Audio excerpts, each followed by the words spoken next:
You can pretend. Sweet Bee glows in darkest night, entrapped her weaves her hair just right. Down comes her long, long hair to trap a Sweet Bee unaware. Dolls each sold separately. Shearer dolls sold separately. Sweet Bee flies circles in the air, entrapped her gets caught in her own hair.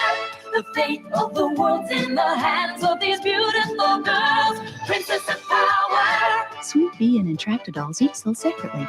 Shearer doll also sold separately. New from Mattel.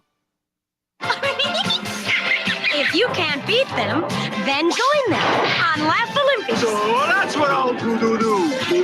And they're cute. I knew that. They're up to something. I knew that. They're the Ewoks at play. And lift off to adventure, where a galaxy of action awaits droids. Today, it's quite a lineup with Laugh Olympics, Ewoks, and droids. And now more of the Bugs Bunny Looney Tunes Comedy Hour. We will return after these messages.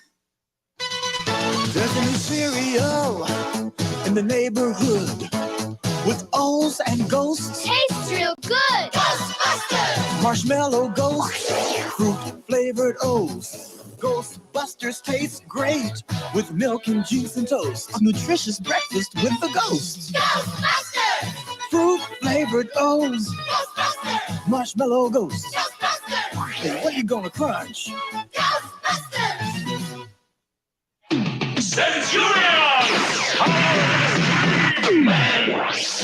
Machine. Jake Rockwell, Ace McCloud, and Doc Terror each sold separately. Trouble up rubber, Jake! Energizer Assault Mode!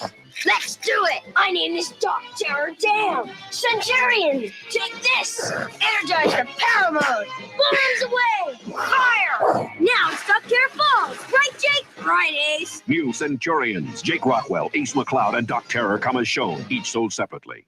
Win this one, and there's Nestle Quick for everyone. Quick? Nestle Quick? So chocolatey, so rich and thick. I gotta have you, Nestle Quick! Yeah! Quick, I'm coming home! It works every time. Now there's a muscle creature in Nestle Quick. From Mattel, it's millions of unusual small creatures lurking everywhere. And there's one lurking free in specially marked packages of Quick while supplies last. Don't pout, check it out. Zach's gonna show you what work's about. Jenny, Jenny, oh Benny. You're gonna make a good penny when you know you have many talents. Name 4. I can cook and fix a car, read a book and gaze at stars. What kind of jobs am I good for? Tell me.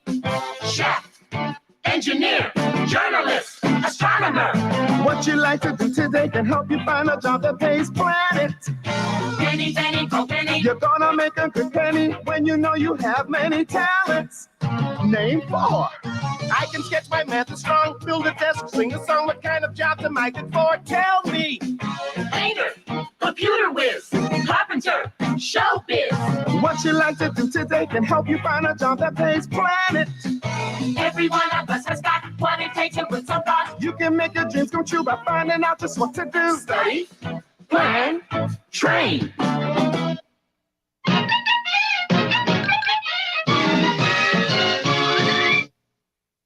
This is ABC. From She-Ra, Princess of Power, it's Lookie. Hi, here's Lookie again. You can win a free Lookie iron-on transfer. Just look for Lookie in today's She-Ra show and send us your name, address, and the words, "I saw Lookie."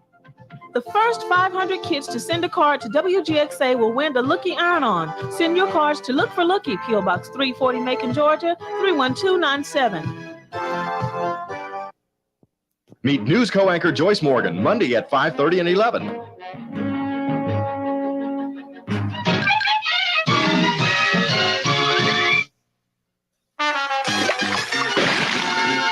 We will return after these messages. Ronald McDonald and the Chicken McNuggets in McNuggets' first case. It was a slow day for us private eyes until a tall redhead walked in. Ronald! Looks like you detectives have everything here but barbecue sauce. The barbecue sauce is missing. Our first case. We put our heads together. We called the town. We checked for prints. Dear Prince, dear Prince. Then the answer hit us. McDonald's, of course. Nice queso. Deliciously. It's a good time for the great taste. You guys really get into your work. At McDonald's.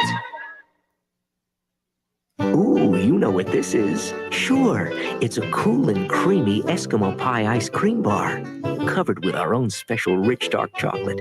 And you know what kids have been doing for over 65 years? Right, eating that great tasting chocolate first.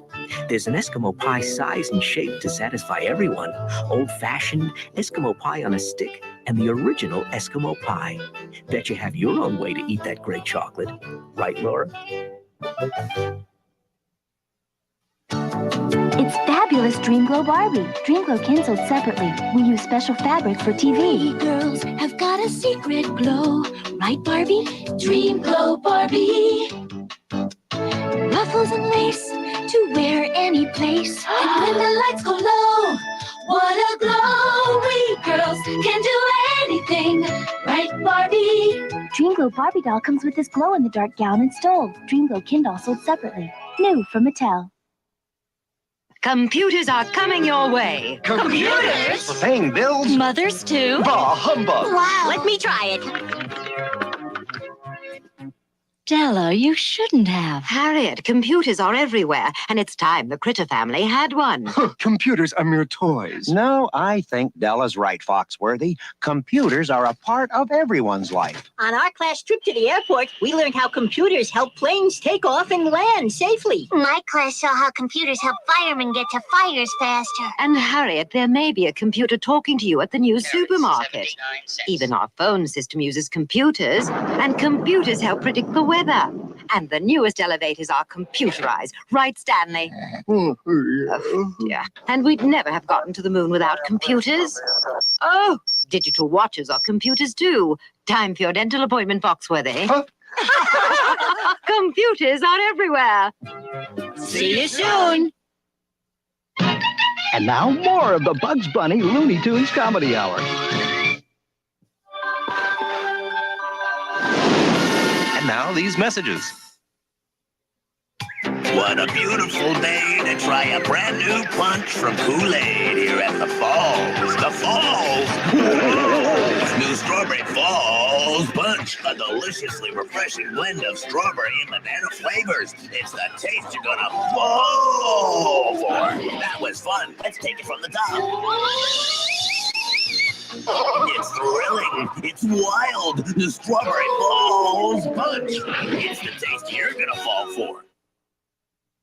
Bigfoot, a new Power Wheels monster, now joins the team. It's a big blue, real mean driving machine. Bigfoot. You take fields, I'll take the trees. Own power motor makes it go, go, go. Power Wheels.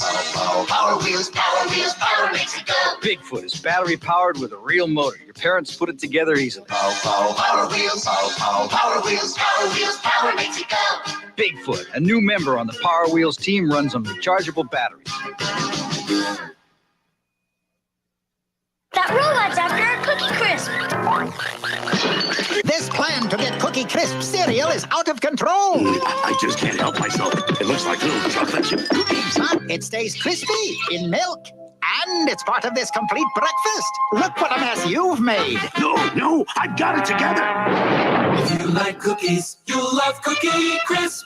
Now you.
Welcome, everyone.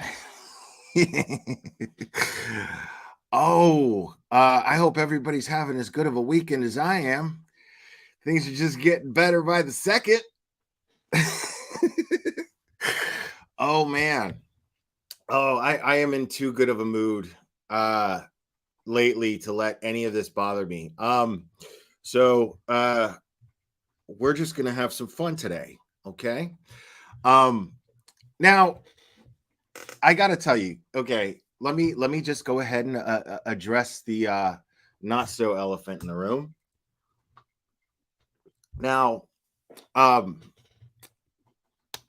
Atalia, sweetheart, listen, I know, I get it. I mean, I don't really get it, but I get that there's something to get, if that makes any sense. There's something to get. I'm not a mental health professional. I don't know. I met a lot of assholes. It's just easier for me to just lump you up to being a fucking asshole. But do you think that you're the first person to dox me? I mean, now, here's the thing. Had a good conversation with my family earlier. Same conversation. To a younger member of my family, that person said, dude, I've been on Instagram since I was 11, dude. Like, just this generation, doxing, it happens, you know? So I can't be mad about it, you know? And I'm like, well, thanks. You know, it's really mature. That's fucking awesome. And at the same time, though, this is the thing. I'm just grateful that my family's cool about it. They understand what it is that I do, and they support me 100%. And I'm just grateful to have that. And considering that I'm very proud of my family, and considering that my family has a lot of things, each individual member of my family has a lot of different of their own individual reasons to be proud, for me to be proud of them individually. Dude, you got to ruin my family moment, dude. Tatted Tech. Since you're doxxed now, it's a great time to delete your channel, my guy. No, but nice try though.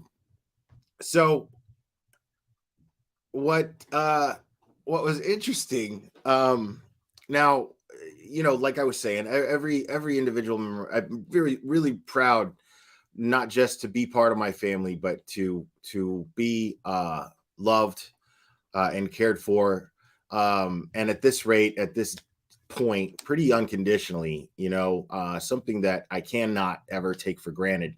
So when they're doxxed, that's when I get, you know, a little nervous. Not gonna lie about that. I got nervous and I got upset. I've been doxxed before. Honestly, like, my name being out there really didn't bother me. My name has been out there. I've put it out there myself. And it just is what it is, you know. Is there any hair under my hat? Yeah, but it's really white. So I had I've been doxxed before, you know. It's not it's one of those things that me as a YouTuber and covering the things that I cover, it's expected. It's going to happen. It doesn't mean it sucks any less when it does. Make no mistake about that. It doesn't mean it sucks any less, and it doesn't mean that it's any less shitty of a thing to do when someone does it to another person, to another creator. It's really pathetic, actually. As we've talked about doxing since this channel started, doxing is the lowest possible. I mean, just above swatting. Doxing is the lowest thing that you can do when you're in a social media influencer or creator. And well, yes, it is against TOS, but there's a reason why it's against TOS, and the reason why it's against TOS is because it's harassment, and it puts people in direct danger. And this is somebody who knows this. We watch enough of John Atalia's content to know that he's aware of dangerous things that take place. He's aware of what could happen. He's aware of the influence that he has. Fully aware of it. We can all tell this. It's very clear. Lisa, thank you so much. I couldn't pronounce your last name. I'm sorry. New member here. I wish I would have found you earlier. Thanks to Glare. You're welcome. Thank you for being here. I appreciate it.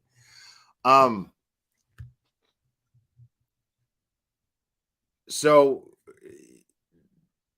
JLR knows that, putting out, because one of the accusations, okay, let's go into that. Well, first, no, I don't hit women. I've never been arrested for hitting a woman. It's never happened.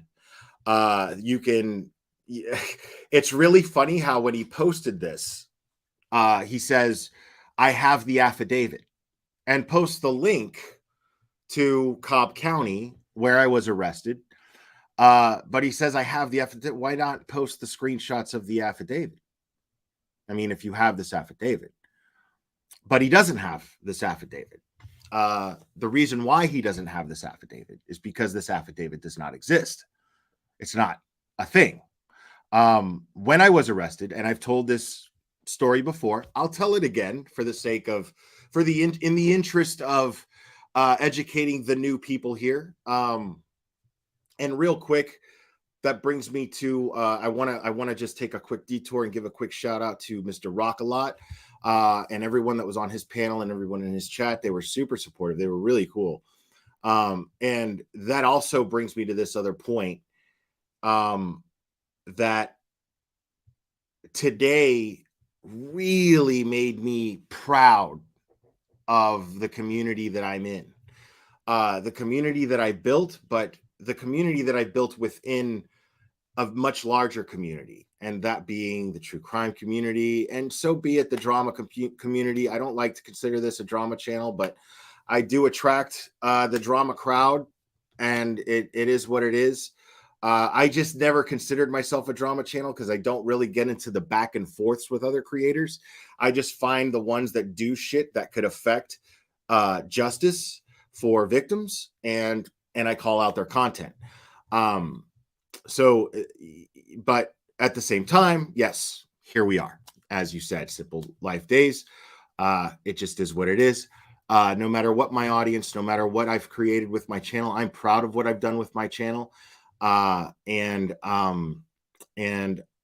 I don't care. So I'm really proud of my channel, and I'm really proud of the audience that I've built, and I'm really grateful to each and every one of you guys, no matter what community you found me through. So thank you for that. Now, so yeah, it was just really all the love I got today was really great.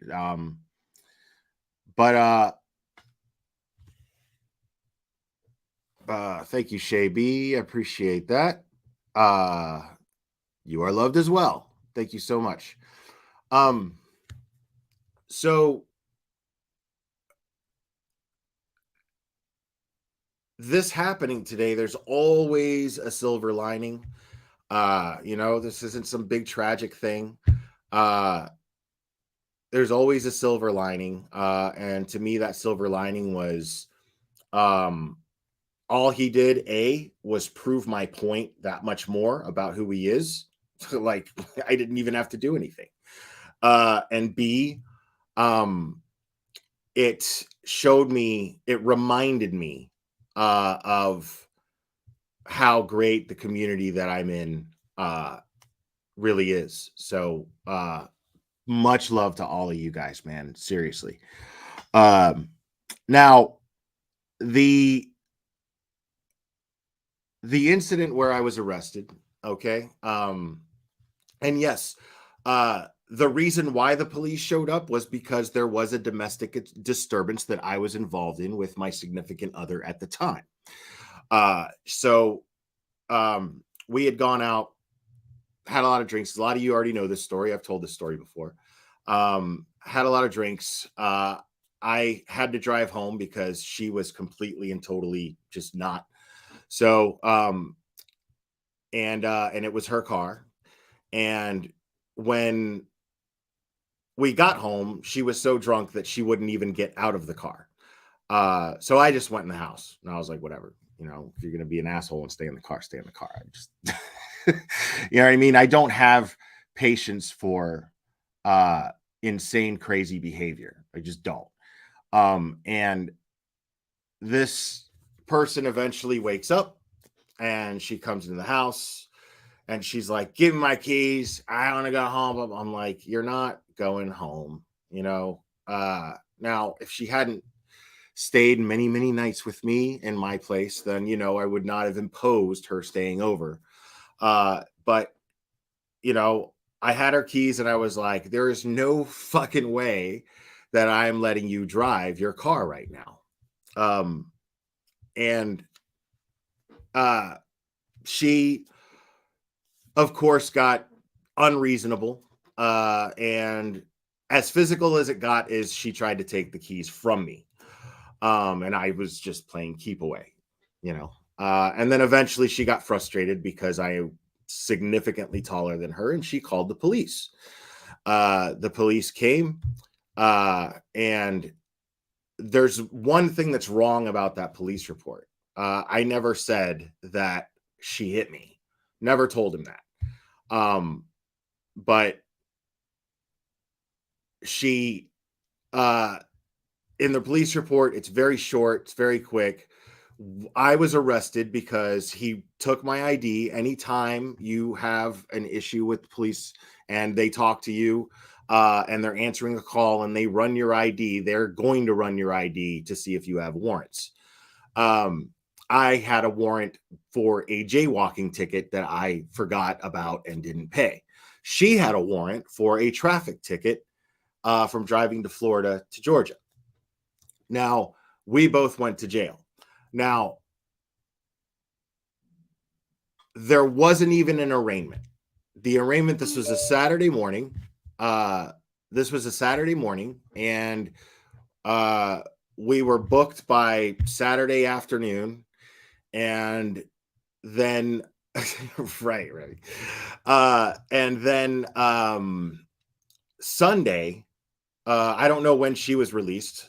She obviously wasn't in the same part of the jail I was in, but she was released a little bit earlier than I was. But a judge literally came to the jail on my behalf over a jurisdiction thing. The jaywalking ticket was like Cobb County, and I think it was the Marietta police that showed up and arrested me, and then I ended up going to the Cobb County jail, and then it was something weird, some sort of jurisdictional thing, which was really funny because my apartment was literally the street that separated my apartment and my job, because I worked across the street.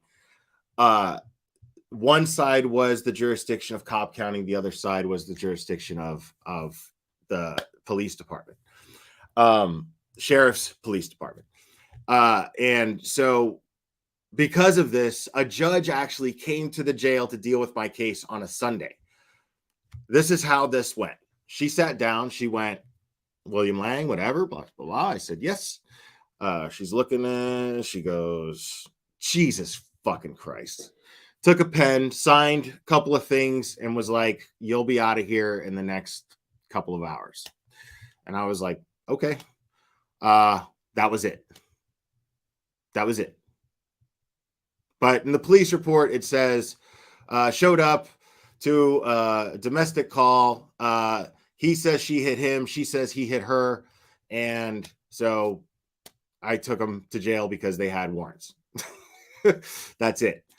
And there was no complaint against one, against the other. There was nothing to that effect. And if you look, like I said, I have absolutely no criminal record. That wasn't even something I even asked the judge. And I said, well, is this going to be like on my record now? And she was like, no, what this means is that it basically just didn't happen. Time served, whatever. And, you know, and then this particular, I forgot what she worded it. She was like, it's nothing. It's not going to be on your record at all. But the mugshot's out there. It's public record. Yeah, let's take a look at that bad boy real quick. Let's take a look at that bad boy real quick. I thought this was adorable.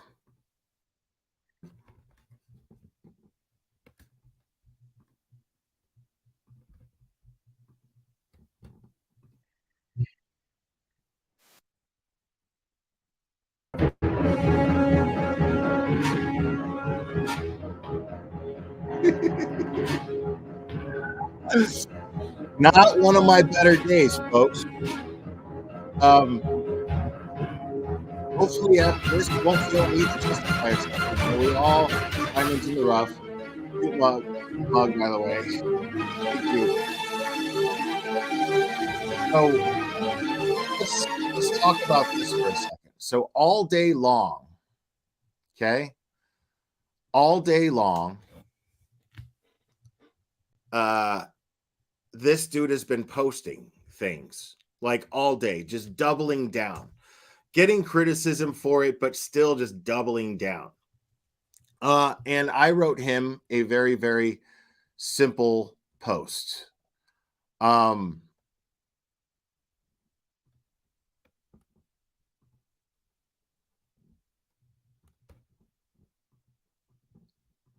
I'll read it aloud. I know most of you saw it already. And I wrote to him in response to all of his insane posts today. Jonathan Lee Riches investigates your pathetic attempts to intimidate by doxing my family, heavily seasoned with lies, is doing you very little service. As long as you continue to harass, dox, and further victimize innocent people, I will continue to review your content, further exposing not only the dangerous stalker that you are, but also the ridiculous clown you make yourself visible as to anyone with a pair of eyes and any common sense whatsoever. However, the invitation to publicly have a discussion with me in regards to the things and many others, I and many others expose you for still stands. No whining, no rage quitting. A simple and basic civilized Q&A. And as I stated publicly on 2 separate occasions, anyone who I review/criticize who does this will no longer be subject to my reviews/criticism. I'm going to read that one more time. Anyone who I review/criticize who does this will no longer be subject to my reviews/criticism. Are you man enough to face questioning as you claim to innocently be presenting the individuals whom you obsessively harass? Prove to your viewers that you are. I am and always have been. Stop proving me right and start proving me wrong. My email is very public and I patiently await your response. So I stand by 150% of everything that I wrote there. And that means anybody. That means Bullhorn Betty. That means Molly Golightly. That means anybody who I reviewed on this channel. That means Harsh Reality. That means Zav Girl. That means literally anybody who I have reviewed on this channel. That means, of course, Ryan Upchurch as well.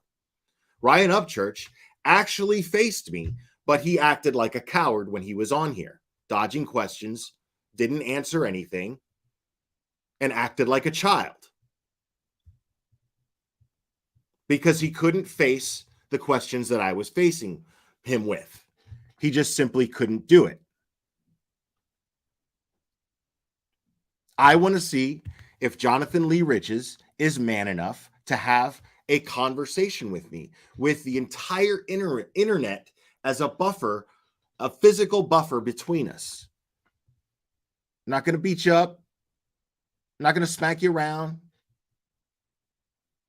I want to have a serious conversation and get to the bottom. I'm even giving you time to prepare for what I'm going to ask you, more or less, because you know what I'm going to ask you.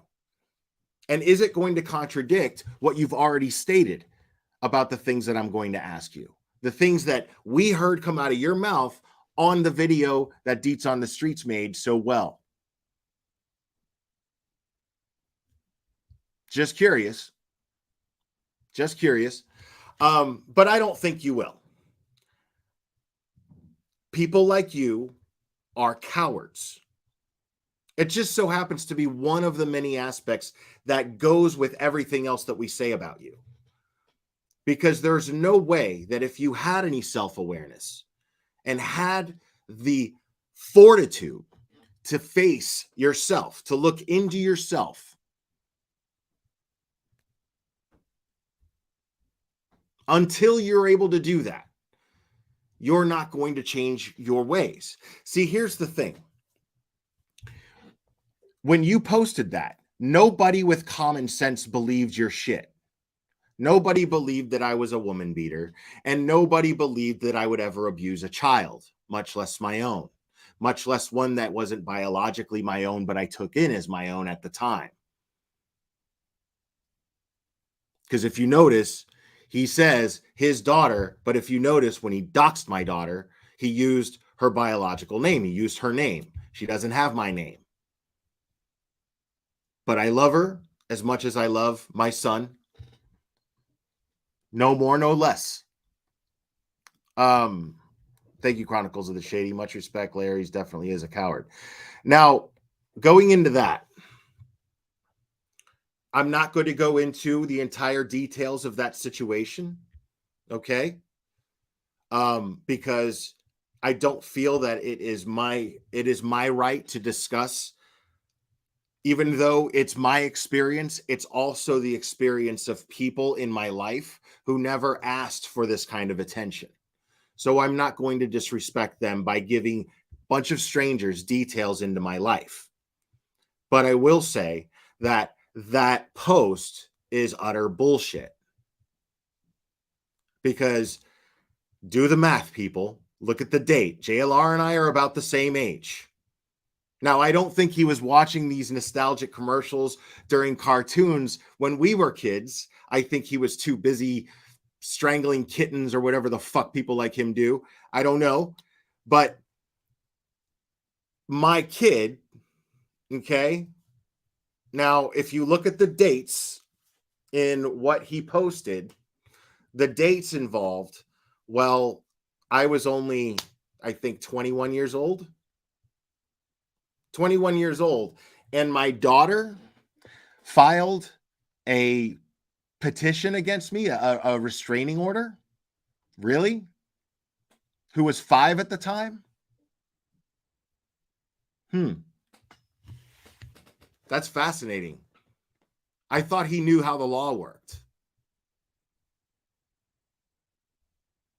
Now, there is a situation that took place back then, but I assure you that the relationship between me and my daughter was solid.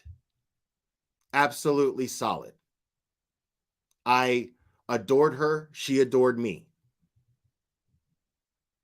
And there was nothing about what he's describing that even resembles the actual situation that took place there. But again, I'm not going to discuss other people. This involves a lot of people. It was a very private family matter that took place. And there were no criminal charges towards anyone, or it was basically just a custody thing that got ugly. And that's it. And that custody thing, being a private family matter, is not something that I feel at liberty to discuss with you in order to justify anything. So I don't give a fuck what you believe, because if you believe that garbage coming from that source, well, then you're not going to get anything out of this channel anyway. It's just that simple. You know, like this guy has zero credibility. So that's another reason why I'm not in the slightest bit concerned about it. I'm grateful to people who are like, oh my God, are you okay? And I'm getting a lot of emails, oh my God, are you okay? And I'm like, yeah, good. The only thing is, my daughter should never have been doxxed. Her name should have never been put out there, especially if he's a victim advocate, because according to him, she's a victim of mine, right?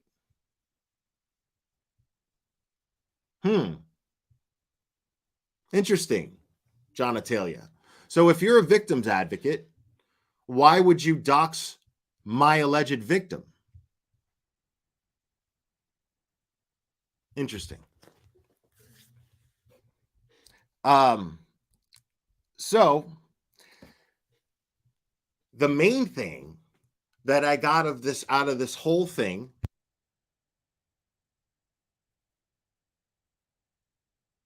the main lesson learned here is that the walls are closing in on the tragedy pimps, and they are starting to panic. See, that's the big silver lining. See, the whole day, I wasn't biting my nails or going, oh my God. Had a moment where I was worried about my kids and gave them a call. But I was not concerned at all. I was gloating the whole day. I was gloating the whole day because this dude is pissing himself right now. What we watched him do today all over YouTube was piss his little Cookie Monster Snuggie all over himself. It's all we saw. This is a dude who got clowned by Court TV in a very subtle way. Court TV trolled the fuck out of him. They clowned him in a very subtle way. He knew it as soon as he got off that panel or while he was on that panel, and then got real hard in his fifis. He got real deep into his fifis when the glarer decided to go over it and laugh.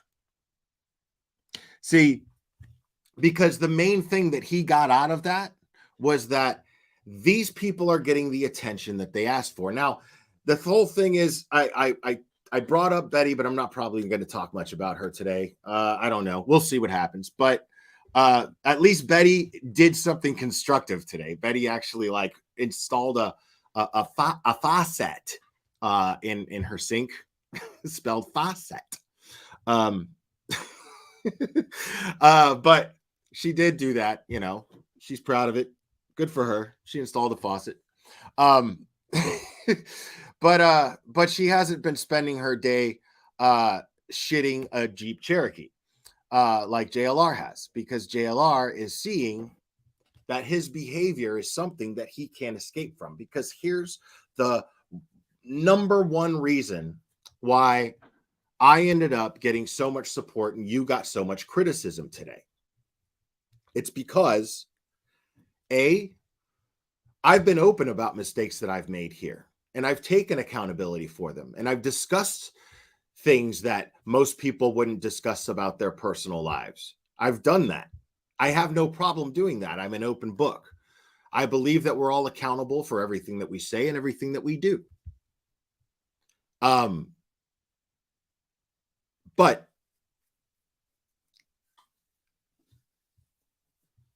sorry, the chat totally distracted me.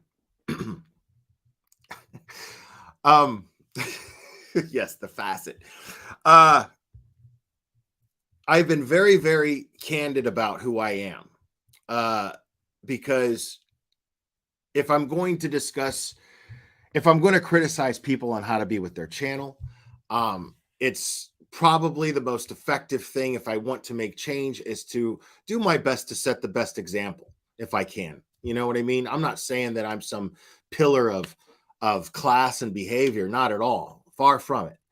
But, you know, I don't do the things that I criticize people for. And I take pride in that. I can proudly say that. And the reason why today was a day to just basically gloat instead of reacting in the way that you imagined in your mind every time you do this to somebody is I don't have anything to hide behind. See, the beauty of being the kind of person that I am, and behaving the way that I do, is people listen to lies coming from a liar and doxer like you, and they go, well, that glove doesn't fit. Love you and your authentic example. Thank you, Patricia. So I appreciate that. Thank you so much. The glove doesn't fit.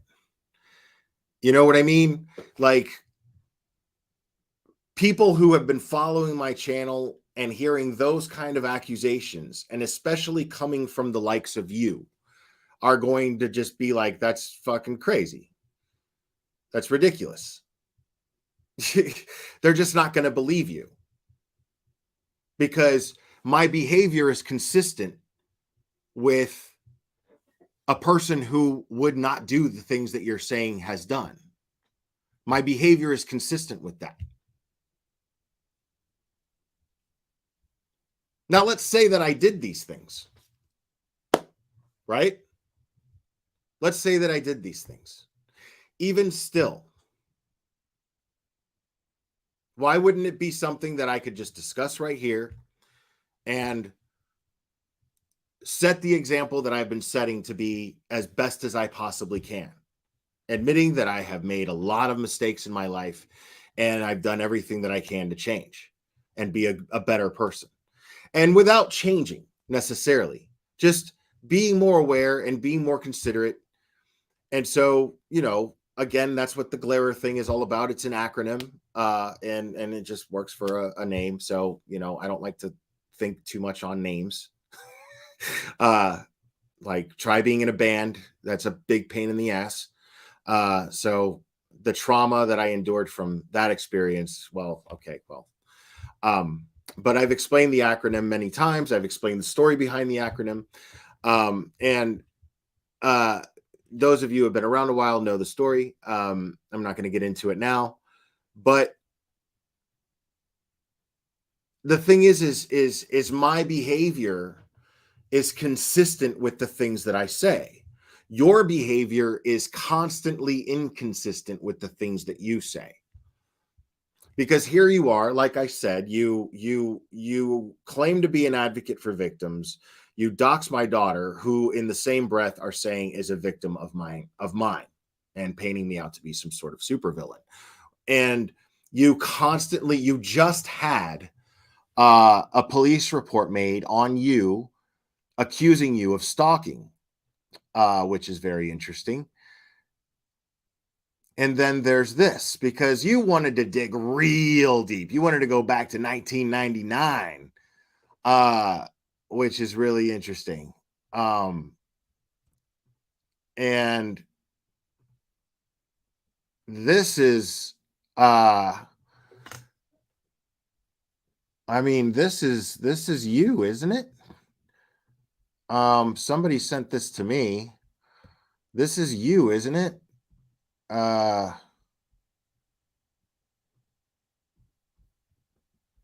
mean,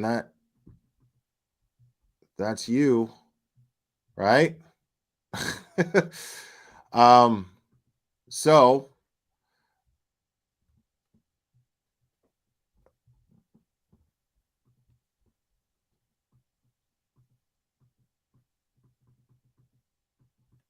now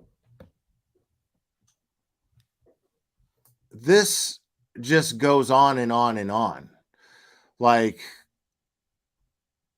this is, I mean, you were sentenced probation, confinement. What's the date on this? This just has your date of birth. Okay, so January of 1999. And here we're seeing something. We're seeing something that says here, description program period, intercept communications, harassment of community and address, harassment repeatedly, alarm, annoy, stalking with intent to cause emotional distress, intercept communications, criminal conspiracy engaging, intercept communications, disclose intercepted communications. Now, I don't know if this is all just like the same charge. I don't know how to read legal jargon like this, if I'm being totally honest. But I'm seeing a lot of things that you're charged with here that are very consistent with your current behavior. Patricia Sell, I love you and wish you all the best. It doesn't matter. Thank you so much. Appreciate that. See, that's the thing, is you have my non-existent criminal record, no charges on my criminal record, so no criminal record. And then you have you back in 99 being charged with and sentenced for exactly what that police report that was covered on court TV accused you of. I find that really interesting. So you have all these people, you know, and it's just funny, you know, like, I have no, you know, this is why today I was like, okay, this is great news. This is great news. This is a panic. This is a fucking panic. This guy is just throwing shit, freaking out. He's a monkey in the zoo, throwing shit, having a fit. That's all he's doing.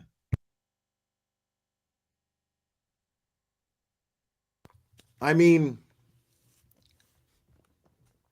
it's just really funny that he expected to be taken seriously for anything that he was saying. I'm trying to see here if this actually has any like a story behind it.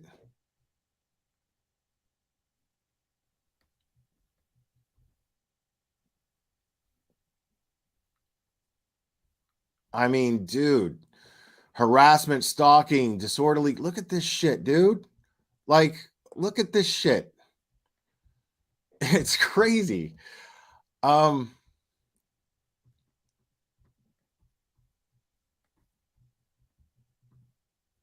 Dude.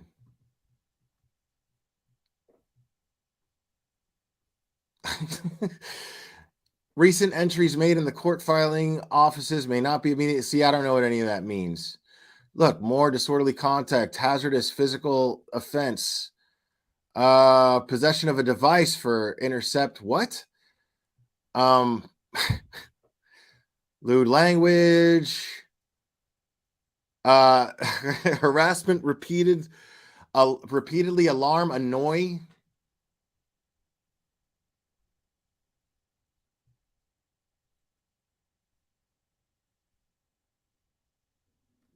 I mean, look at this shit, dude. It just goes on and on. But there's no like, yeah, I was hoping that there would be like a like some sort of story behind it, but I mean, I don't really care that much about the details, you know, like the details are simply there to serve for entertainment. But how did this guy, what did he think he was going to accomplish today by doing this? I have no idea what this temper tantrum, I mean, this lack of rationality right there just tells you everything you need to know. Crisscross applesauce. You win handle of the day. I love that. Thank you so much. He literally forced you to do this, and he forced me to give you this super chat. Thanks, JLR. Oh my goodness. Y'all are killing me. Yeah, I mean, so now, like I said, this is an obvious. Now, okay, I happened to catch this. Member for 3 months, North Texas Angel. Thank you. I'm so proud of you, Will. Been around since day one. That's awesome. Thank you. Now, you guys know, I'm pretty consistent. I would think you guys know me for a good few years now. So that's why today I was like, what is this guy trying to do? What does he think he's pulling off here? So yeah, I mean, all he did was show everyone that this is who he really is. I mean, you know, you throw these accusations out at somebody who targets you for throwing out false accusations.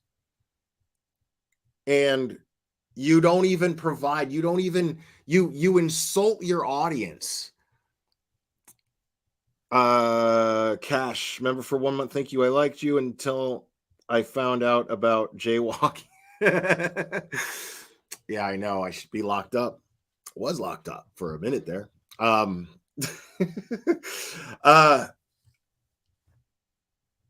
mean, yeah, the whole thing about I don't see what you thought you would accomplish, and all it did was just prove me right.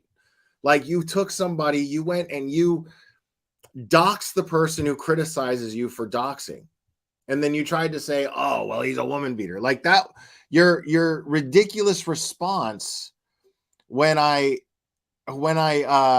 put that post up, your response to that post was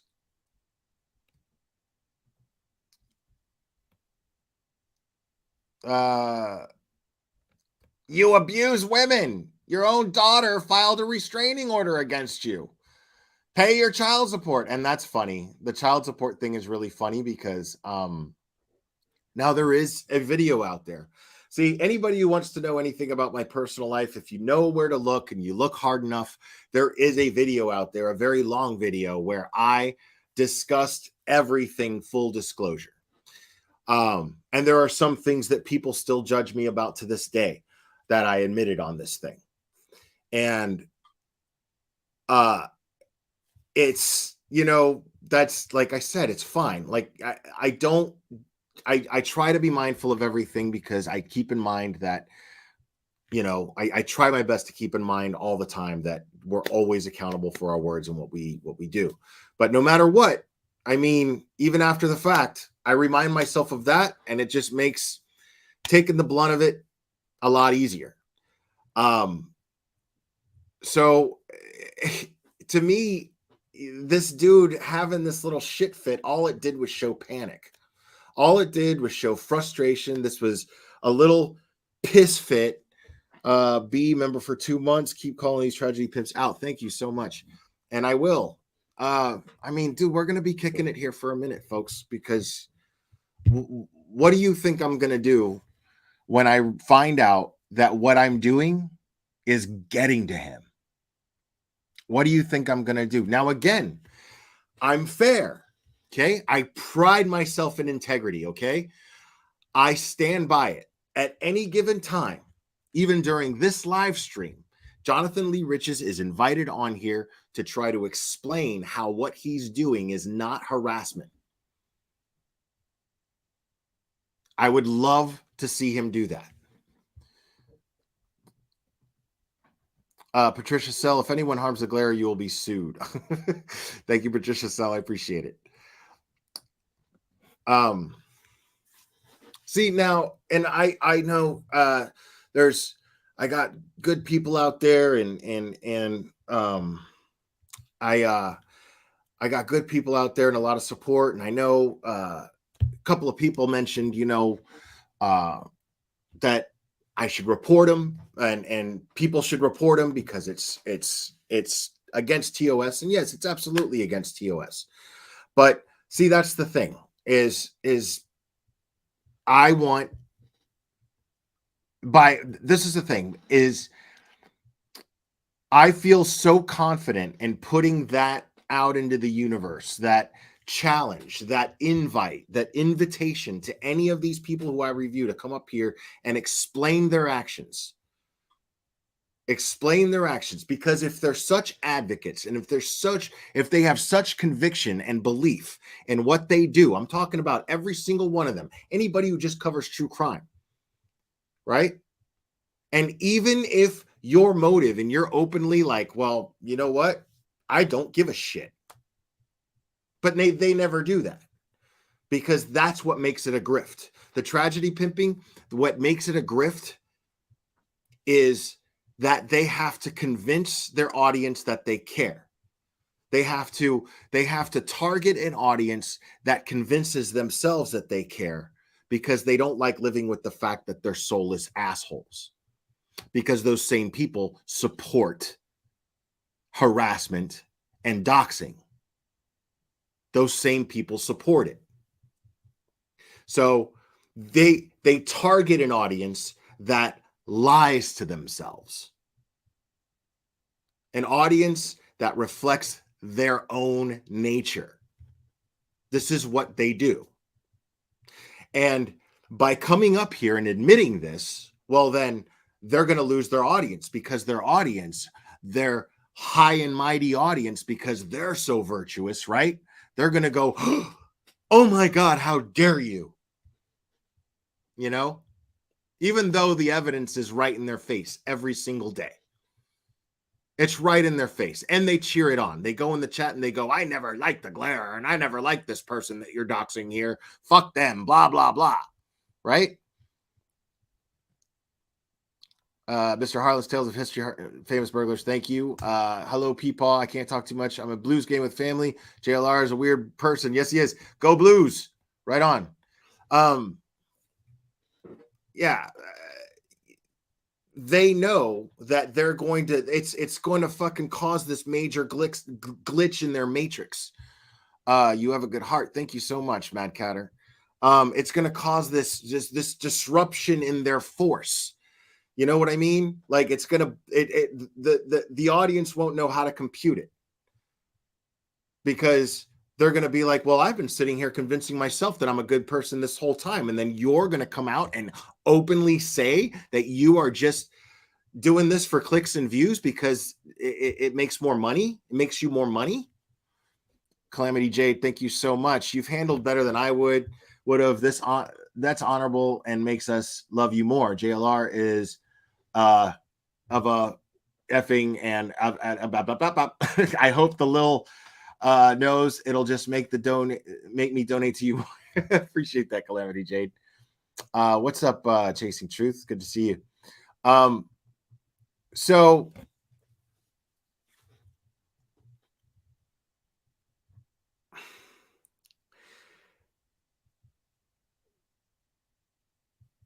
if they openly admit that this is, yes, it's just for clicks and views, I don't really believe in this shit, I don't really care about helping victims. If they openly admitted that shit, they'll have their same, they'll have some of their audience, but most of them, the ones that are too comfortable lying to themselves and telling themselves that they're good people, they'll just move on to the other people putting on the same facade that they're putting on in front of the mirror every day, except they do it on camera. So, I mean, you know, so that'll never happen. They'll never do that, right? But the thing is, and I want to be very clear, because I don't want to blindside any of them. It's an open invitation. So what I'm going to do to any of you that are considering taking up my offer and accepting my invitation on this channel to discuss with me, yes, I am going to go over certain content, and I'm going to let you explain your content. That's all I'm going to do. I'm going to do the exact same thing that I do without you on the channel, but with you on the channel this time. That's my plan.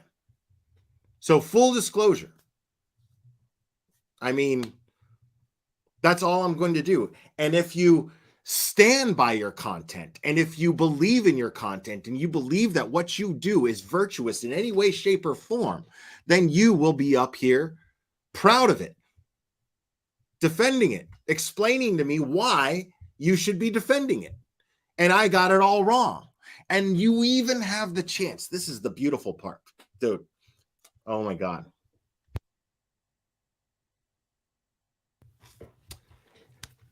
You even have the opportunity of gaining my audience. Imagine that.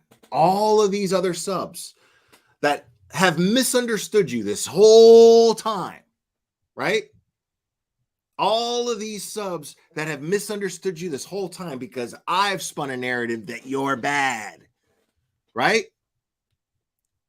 So you have the opportunity to explain why you're not, change all of our minds, and build your audience. But you won't do it. Do you know how I know? Because I know that you don't believe in your content. You're a bunch of grifters. MGL even admits it from time to time. She'll get drunk enough and she'll just fucking admit that shit. At least she'll do that. You know what I mean? But these people like BHB, she actually believes her own bullshit. JLR,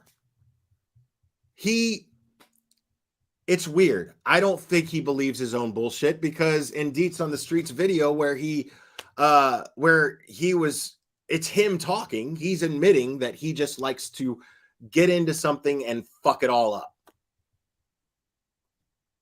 He's an agent of chaos, basically. He doesn't believe in anything. We're talking about a diehard Trump supporter who tried to sue Trump. This guy doesn't believe in anything.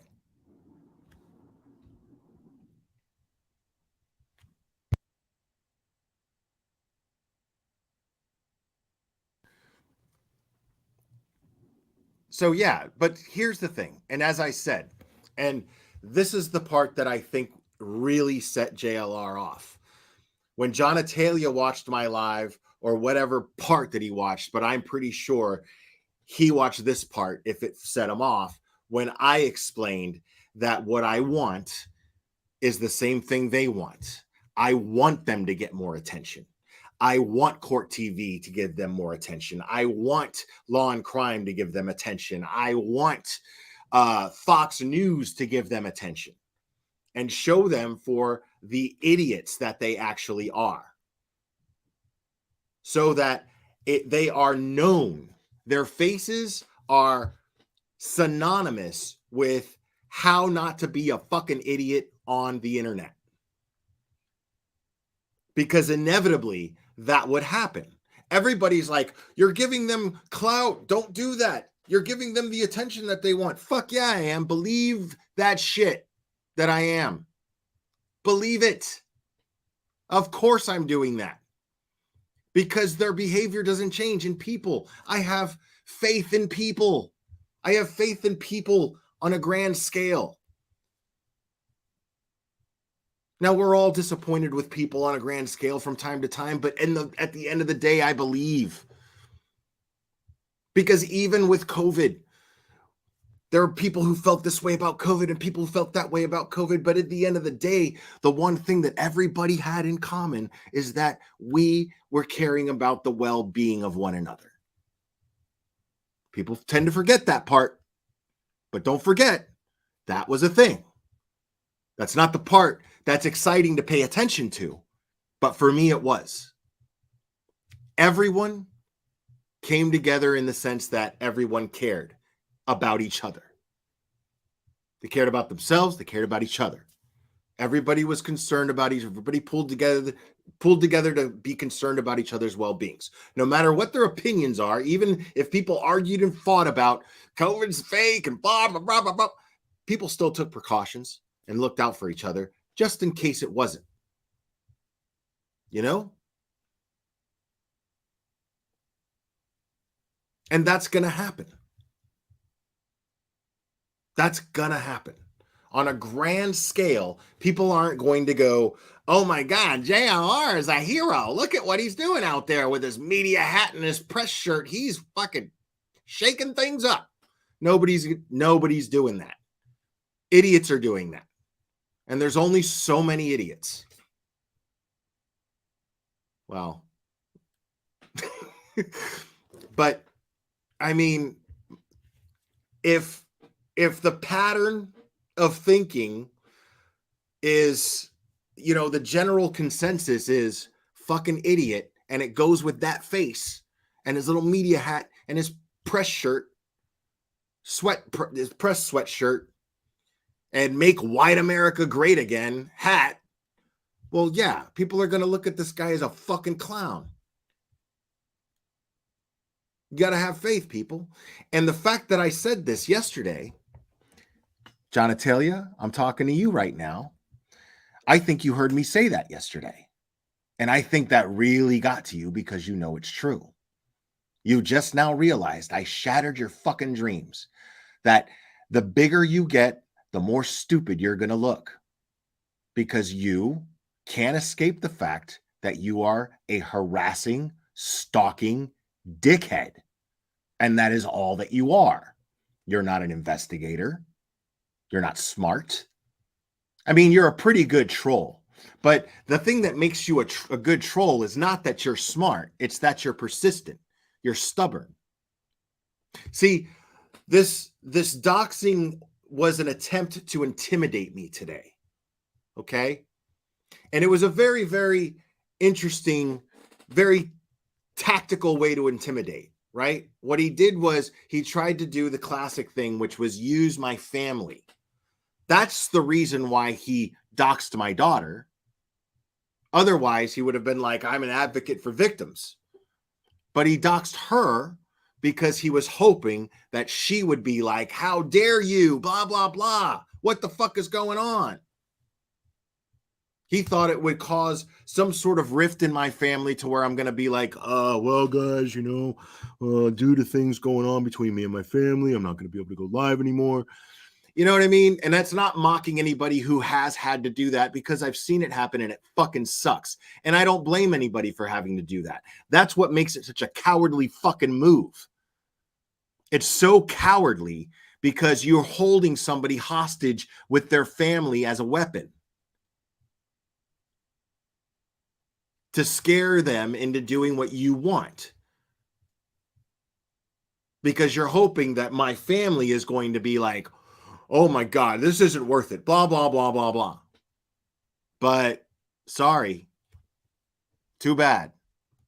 Lisa Maxwell, thank you so much. He's probably making your voodoo doll right now as he watches you. Right. Yeah, no, he's fuming pissed right now. Guaranteed. He's fuming pissed right now. Because I have a chat full of people right now that know that I didn't prove my theories right. He did.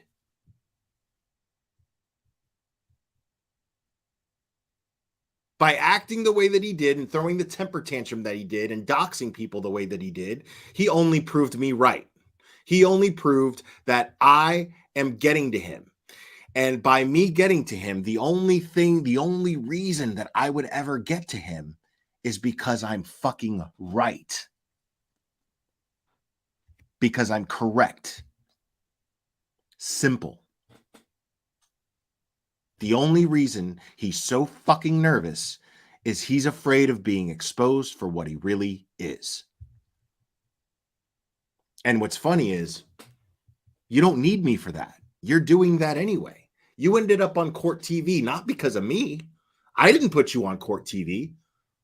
You ended up looking like a complete and total asshole to people who probably don't follow either one of our YouTube channels. And all those people left comments talking about how much you fucking suck. Not even knowing your past.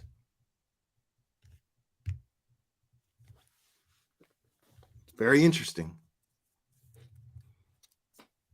So, on that note,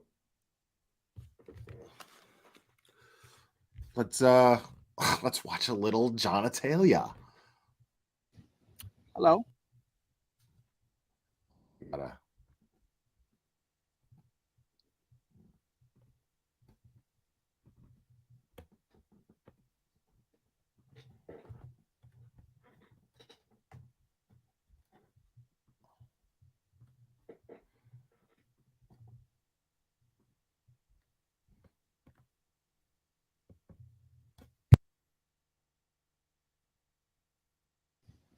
Hello. Jonathan Lee Riches Investigates. I am covering the Alec Murdaugh case. I want to play for you guys today a tape, a jailhouse conversation between Alex Murdaugh and his son, Buster Murdaugh. We're going to get inside the minds of Alec and his son, Buster. I'm going to share this jailhouse recording with you, and then we are. I mean, look at this dude, bro. Like, he's sitting on his back porch. This guy's got nothing to fucking do all day except this shit. Like, being a fucking bum, I could still think of better things to do than what this guy's doing. You know what I mean? We are going to further discuss. Check it out. Keller. Hey, Hey. what time did y'all get back? Back to where? Home. And I bet you Like 5 o'clock. this phone call is nothing. This phone call means dick all. This morning. How'd y'all get back at 5 o'clock this morning if y'all left at 10:53? Now, mind you, this dude's already convicted. Like, it's over. And here he is, and he's trying to implicate Buster in a murder that could have been anyone. 3 out there. With Time change. Yeah, I know, but it's 10:53 out there. Y'all left, right? No, we left at 9:30. 9:30 out there. See, I hope Buster sues the shit out of this dude. Like, what this is what Jonatalia doesn't understand. This is what's really funny to me is this is a family of lawyers. Now, I don't know if Buster's an attorney or not, but he grew up in the household of an attorney. Like, I promise he knows the law pretty well. And I promise that he knows that in order to successfully sue somebody, it makes the most sense to build a case. And every single time that Jonatalia posts a video, even implying, oh,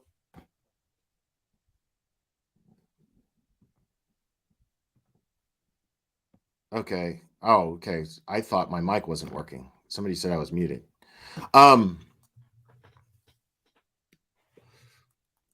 Every time that Jonatalia posts a video or a Twitter posts or anything of that nature, anytime he does this, that's more evidence. That builds a case against him if he's wanting to sue him for harassment. I mean, it's just really funny. You'd think a guy that is known in the media as the most litigious person in history would understand this. I mean, but then again, he's known for filing just all frivolous lawsuits, just bullshit lawsuits. So it would make sense that he doesn't understand the concept of evidence. And he doesn't understand the concept of building a case so that you can ensure a win. Because Buster's not going to go and pay a fucking lawyer to represent him in court unless he knows he's going to win. You know what I mean? Like, it's just not going to happen. He's not going to spend the money to lose. This guy's not stupid. Buster Murdaugh is not stupid. Okay? Like, he is just not going to, he's not going to let this happen. So he thinks that he's just, you know, just free willy-nilly, just, you know, going over everything and spinning narratives every time he talks about Dylan Mortensen, anytime he talks about anybody, right? He doesn't understand or take into consideration that what these people could be doing while he's doing that is building a case against him. And then eventually, boom, a C&D, and then eventually, boom, a summons. You know, it's inevitable. And yes, what's going to end up happening now that he has the kind of attention that he's got, and he knows this too, is he's going to show up to the next location, start causing a scene, and now his face and name is out there, and people are looking at him as a negative, and they're going, we got to keep our eye on this guy. And if he does the first thing wrong, we're going to see him as the aggressor. Because right now he likes to hide behind, oh, well, I'm out here expressing my First Amendment rights and blah, blah, blah. I have a right to be here. I have a right to be here. And as soon as somebody puts their hands on him and pushes him, you know, like, I mean, we saw what these people do. We saw Battery Betty with her Trump buddies and in her Trump gear, and accuse some guy of punching her in the face when he didn't even touch her. He didn't even touch her. Knowing that it's on film. They don't care. They don't understand any concept of evidence. I find it really, really funny. But they love to think that they're not going to be held accountable for their actions at some point. And you know they think this way because, and this is talking to everybody too. All of you guys that are like, oh my God, arrest them now, and somebody's got to sue them right now. Let me tell you something, dude. You think that the Rucheks right now are just sitting back chilling and just letting everything blow over? No, dude. They're sitting back chilling, but they're documenting everything. They're logging everything because one day they're going to drag somebody's ass to court. That's what's going to happen. And if they can file criminal charges, they will. And it's just a matter of time before John Atalia or Battery Betty fucks with the wrong person or shows up to the wrong crime scene area, pisses off the wrong person, and then ends up in handcuffs. It's just a matter of time. But the more attention they get, people, the more likely this is going to happen. Okay? Because I understand in theory. Okay, well, you know, you're giving them too much attention, blah, blah, blah, blah, blah. Okay, great. But I'm telling you, they can't hide their nature. The majority of people, the public, are not going to look at Battery Betty as a crusader and as an advocate. They're just not. They're not going to look at John Atalia Lee Riches as an advocate or as any type of crusader or any type of social justice warrior of any kind. They're not, nobody on a mass level is really going to do this. Just sad, pathetic people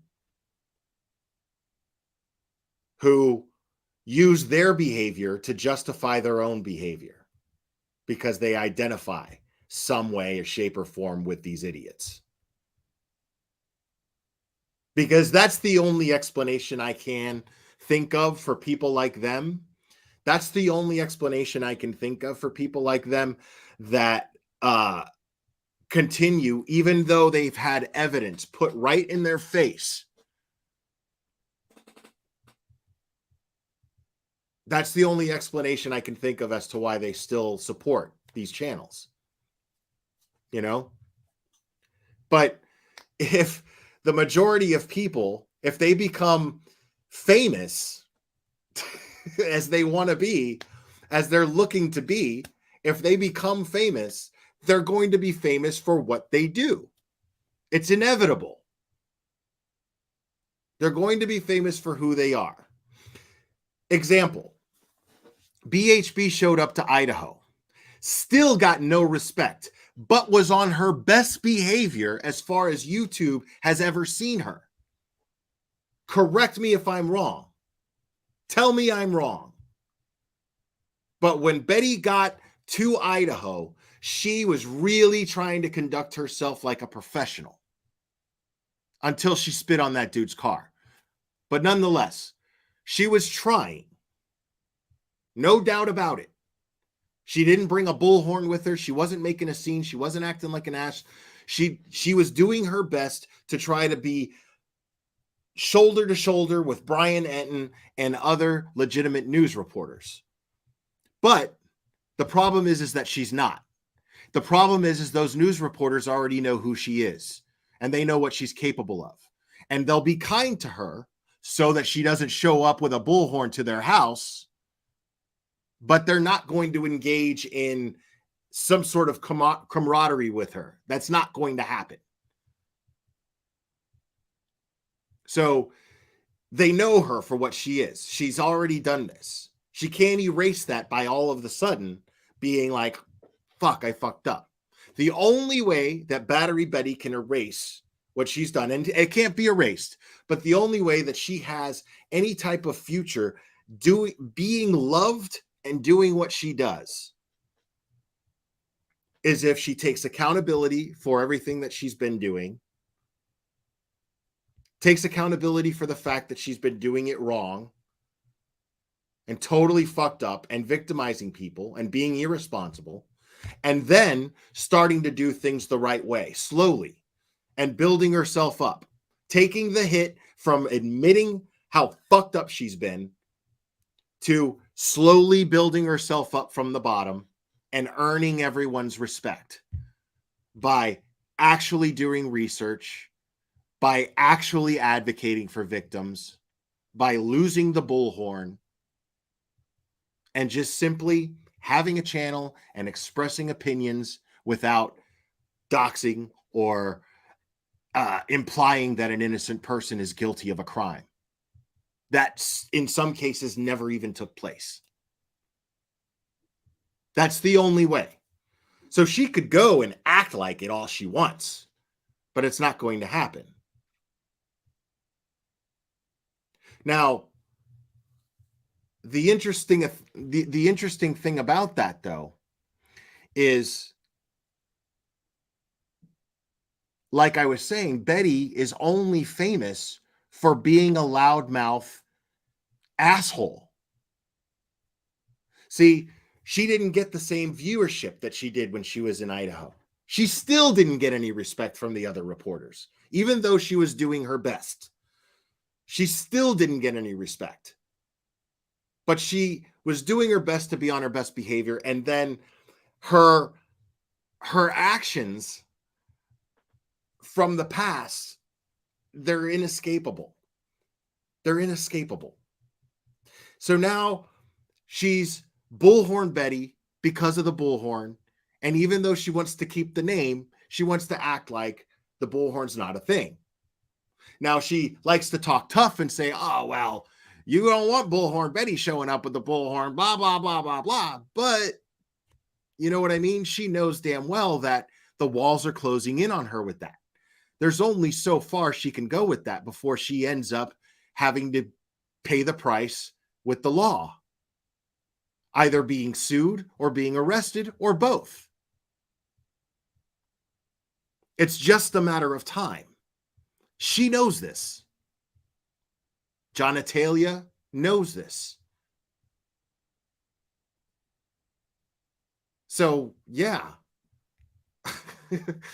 I mean, dude, did you really think that you doing what you did today was going to make me go, oh my God, I better stop talking about JLR?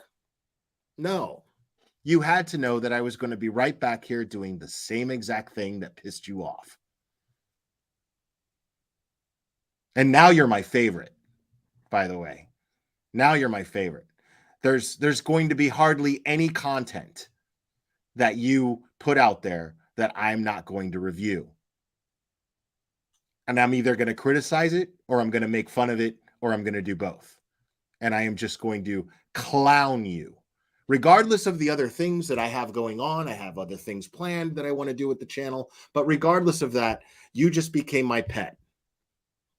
So, congratulations. We left at 9:30. It's a 4-hour flight, so you really land at around 1, and then you travel through 3 time zones, which adds 3 hours. So we landed at about 4:30. 10-4. Dang, y'all have to be tired. Yeah, I am tired. I am. Well, it was easier for me because they dropped me off in my car, which was in Columbia, and I just went to my apartment and slept for several hours. Columbia, where did y'all fly into? Charlotte. There's nothing about do this that. fucking conversation. Like, this is just dickhead fucking dick stump over here playing a phone call, a private phone call. Trisha Sell, thank you so much again. And he's acting like this is some sort of riveting content. I mean, they're talking about what direction they took, or what route they took to get somewhere in a long distance drive. Typical father-son conversation. Very typical. It's just that was where the cheapest flight was. What y'all fly on? Spirit Airlines. How was that? How was that? Better than I expected it to be. Yeah, for those of you who don't know, Spirit Airlines sucks. What does that mean? Well, I mean, I thought, I don't know, I just, it was better than, I just thought it was a real cheap airline, but I mean, it was nicer than I thought it was going to be. Did y'all have room in your seats? The seats were all right. But it was, it's just a different, like the seats don't recline because they can sit more. If they don't recline, it's just, it's just different. So you went 4 hours with no recliner? Yeah. But that conversation took place a little bit after Alec Murdaugh was arrested in connection with murdering his wife, Maggie, and his son, Paul Murdaugh. Nobody He's cares, being held in jail. Buster, talking to his dad on his phone. There's lots of conversations. First off, why is Buster Murdaugh flying Sprint Airlines? Sprint is like... Dude, really? Oh my God. Hold on.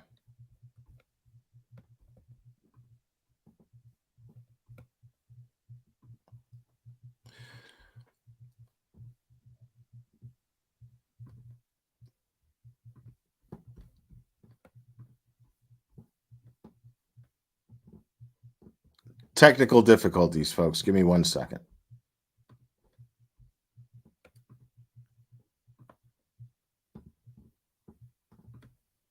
So he said Sprint Airlines.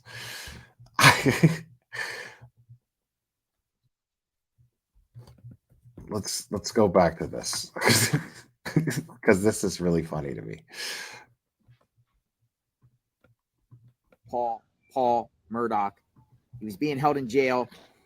Buster, talking to his dad on his phone. There's lots of conversations. First off, why is Buster Murdaugh flying Sprint Airlines? Sprint is like one of the lower class type of airlines, the cheaper. Bro, he clearly said Spirit.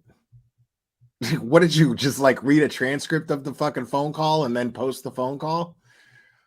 And then like read it wrong? Frontier. Thought the Murdaughs had a lot of money, considering you were flying Sprint to go out to Vegas to spend money. You keep saying, or was he Sprint. trying to save money using Sprint so he could use that money extra? Bro, like now he just sounds like he's talking about a phone service. Like now he's just like, oh, did he switch from fucking AT&T to Sprint? What? savings to go gamble. Him and John were out there in Vegas, and somebody took a picture of them. A lot of speculation out there that they were hiding assets or spending away people's money. What do you think about that? I love how like he's trying to look all serious. He's all, what do you think about that? Like playing reporter in his backyard. Hilarious to me. He even flew back and went to Charlotte, back down to South Carolina. And his father, Alec, was like wondering, why did you go to Charlotte? Why didn't you just go into Columbia? And he said he was trying to save money. Maybe he lost all his money in Vegas. No, dickhead. You just fucking, dude. Anybody who's not fucking loaded rich, right? Or even if you're loaded rich and you just care about pinching a penny and making a saving, right? And saving a buck, like, and you don't mind a layover. Okay, so he fucking flew into Charlotte. And then, I mean, that's standard. That's standard. How are you making a layover sound suspicious? How? You see what I'm talking about his viewers? Like, how many fucking likes does this thing have? This thing has 181 likes. That's 181 people who found this shit insightful. That's amazing to me, dude. 180 people who sat there and looked at this dude talking about Sprint Airlines and trying to make a connecting flight seem nefarious in some way. I wonder. Why not just take the direct flight? Why the connecting flight? Because to save money. Easy. It's a cheaper flight. Fuck it. You know what I mean? Like, so what?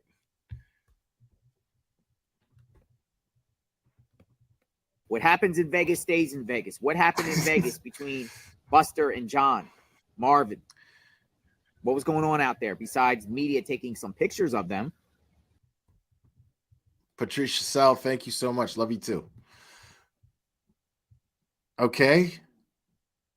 Gambling. Type of gambling. What kind of gambling? The dice? Blackjack? Slots? What's your thoughts? What kind of gambling? What kind of gambling? The dice? The slots? Suspicious. Is he a card shark? They think maybe he's a card shark. Probably got a couple of aces up his sleeves. Next stop, I'm going to go in front of Ace Hardware because I'm thinking that one of them probably had an ace up their sleeve. What kind of ace did Buster have up his sleeve?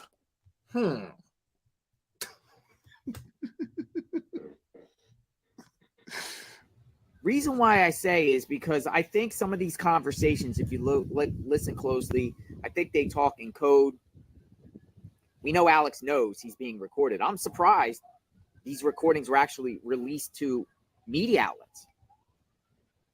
So it makes me want to go search for new recordings of Alec Murdaugh, particularly, since he's been in jail within the last, 7-8 months. These are like conversations a couple years ago. What about the last year conversations? Love to hear them. Love to hear what Alec Murdaugh is saying to Buster. Because sometimes you just talk about normal things and then say... I love how this dickhead thinks that he's going to fucking crack it. You know what I mean? Like, he just said that this shit was released to the media. Everybody has access to these phone calls. You could listen to these phone calls. You don't think that an actual experienced investigator, somebody with a fucking brain, as opposed to dude here, somebody with a fucking brain instead of a dick stump on their shoulders, a half a severed dick with the base being connected to his shoulders. Anybody with a brain instead would have found something in those phone calls. You're going to crack it, dude? Really? Like, how stupid is your audience, bro? Like, seriously, how fucking dumb are the people who take you seriously?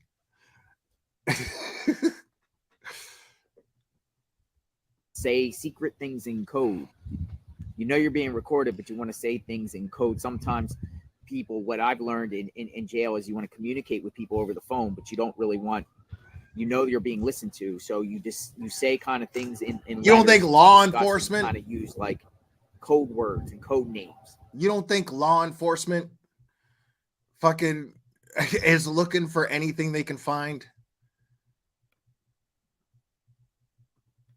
Let me tell you something. This is the kind of thinking or lack thereof that takes place, okay, in a mind like this fucking jackass.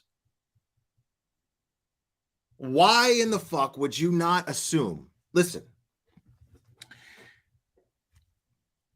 let's say that you don't think that law enforcement is investigating Buster, right? They tried so hard to build a case. They worked so hard to build a case against Alec to get him convicted and to get charges on him. You don't think that they were looking for any type of charges that they could get on him? You don't think that they investigated Buster's or Stephen Smith's murder to see if he did it or if Buster did it and he helped him cover it up? Anything that they could possibly charge Alec with, they were looking for. Guaranteed. Guaranteed. Common sense dictates this. And you're sitting up here acting like you're going to be the one to find the hidden little treasure in the phone calls that law enforcement has reviewed thoroughly before they even released it to the public. Grandmaster Sid Sophos, thank you. Glare with you too. The wheels come off. P.S. Meanwhile, back at the ranch, anybody seen Patricia? Thank you, buddy. I mean, how stupid are the people who follow this guy?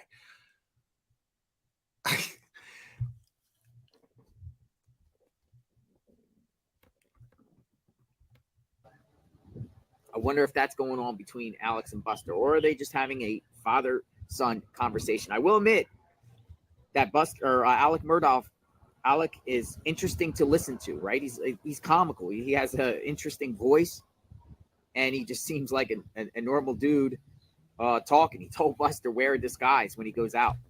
Wear a disguise. That's interesting. I wonder if the reason why he looks like a normal dude is because he's just a fucking normal dude. I wonder if that could be the reason. Because you're being photographed, and Buster admitted he is a public figure. I've listened to numerous conversations with Buster saying he's considered a public figure. Wear a disguise. Well, he didn't wear a disguise when we went to court. Doesn't look like Buster's wearing a disguise when media outlets are taking pictures of him walking his dog. I wonder why Dad's telling him to wear a disguise. Maybe Dad feels guilty. That's a stretch since he probably killed his own son. He was convicted of killing his own son. But maybe he's telling him to wear a disguise because idiots like you won't leave him the fuck alone. I mean, this guy's wet dream is to get one of these people to admit something to him so that he gets called into court and he gets to testify in a trial. But what's really funny is, I mean, well, actually, it's not funny because all it's going to do is just add to the circus of a trial of a high profile case. That's all it would ever do. Simply because he would get discredited immediately as a witness. I mean, that's all it would take. It doesn't matter which side he's testifying for. He would be discredited as a witness. And the opposing side would know this. So they wouldn't even bother calling him as a witness. He's too easy to discredit as a witness. So here he is with this delusional fantasy of his that he can infiltrate one of these cases and end up on the stand testifying. But he's a known and admitted liar. He has absolutely no credibility. It's just really funny to me that he's this delusional. Because even if he's consciously trolling, which I believe he is, even if he's absolutely consciously trolling, doesn't give a fuck about any of these cases and is just using these cases for clout, doesn't give a shit what kind of narrative he spins and throws whoever the fuck he wants under the bus. It doesn't matter. Even his troll is a doomed failure, because at the end of the day, he's just going to be exposed for the jackass that he is. There's no escaping it. You've already done too much. You've built too much of a name for yourself by doing stupid, crazy bullshit. Nobody with any sense, nobody with any type of education who is someone of significance involved in any of these investigations is going to look into you as something to be reliable, as something to rely on. There's just no way. Nobody's going to look at you as something that's reliable. It's just not going to happen.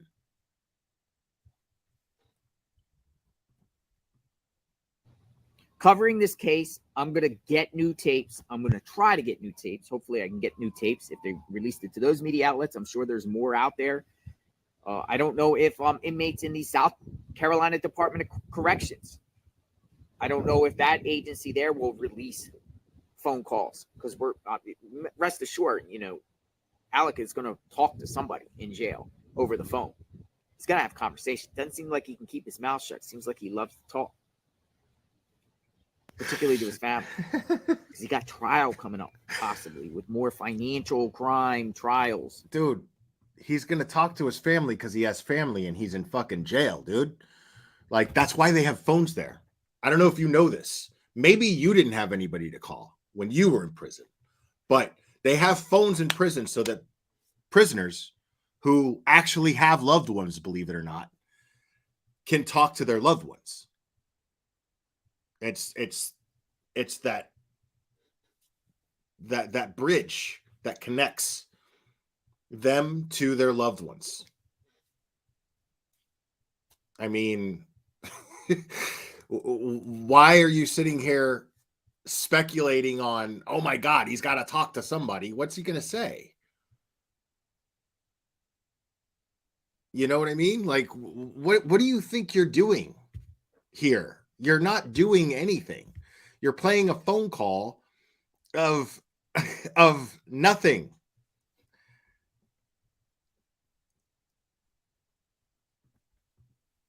Multiple trials. He wants to hear what everyone else is saying, or maybe he wants to talk or send hints. What do you think? We'll talk soon. I'm enjoying sunny Florida. I will go back up to South Carolina to cover these other crimes, because I'm trying to get inside the mind of Alec Murdaugh and Buster. Buster too. What does Buster know? And I'm covering the Stephen Smith case. So if you want to know a little bit more about the Stephen Smith case, check out my playlist. Check out my playlist regarding. Dude, why is he? Look at what he's doing. Like, God, that's so fucking old man retired Florida. Like, what the fuck is up with that sweater? Like, did he buy that, or that's just like, that's something gifted? You know what I mean? Like, let's say you have an auntie, that lives in Boca Raton, Florida, right? And she has to send presents out. Like, she sends that present out. You know what I mean? And that's the one you open and you go, oh, cool. And she's not even there to say thank you to. So you just, yeah. Aunt Gertrude sent me this. This guy went out and bought that shit. Oh my God. Little John Atalia will look so good with this thing on. Regardless, I I hope he likes it. Alec Murdoch type playlist. I'll link it in the comments here, and it's I got lots and lots of videos. I've been up there ground on the scene. I've been out there. I was out there when the jury was out there. I was down there all over the place. South Carolina. I bought Maury one and he loves it. During the trial, the beginning and at the end. So we'll talk soon. I am Jonathan Lee Riches Investigates. Consider subscribing to my channel, like, and hit the notification button. I cover true crime. Yeah, mothballs smell exactly. What do you think about those tapes? What do you think about those tapes? God bless. Nothing, bro. You're an idiot.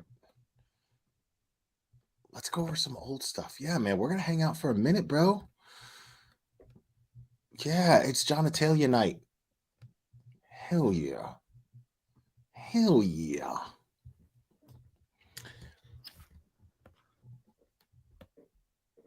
Let's see. Let's go over some old stuff. I mean,